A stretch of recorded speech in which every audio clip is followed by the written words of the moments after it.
1906ஆம் ஆண்டு அக்டோபர் 16ஆம் நாள் சுதேசி நாகர் சங்கம் என்ற கப்பல் நிறுவனத்தை பதிவு செய்தார். அதன் தலைவர் மதுரை தமிழ்ச்சங்க தலைவர் வள்ளல், பாண்டித்துறை தேவர், சட்ட ஆலோசகர் சேலம் சி. விஜய ராமாச்சாரியார். நிறுவனத்தின் மூலதனம் ரூபாய் 10 லட்சம். சுதேசி கப்பல் நிறுவனத்தின் வெற்றியுடன் வ.உ.சி. திருப்தி அடையவில்லை. அவர் மக்களிடையே விடுதலை போராட்டங்களை தூண்ட நினைத்தார்.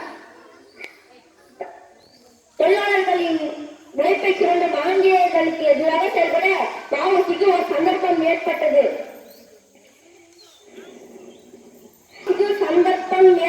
தொழிலாளர்களின் அவல நிலையை பார்த்து வ.உ.சி. மிகவும் வருந்தினார்.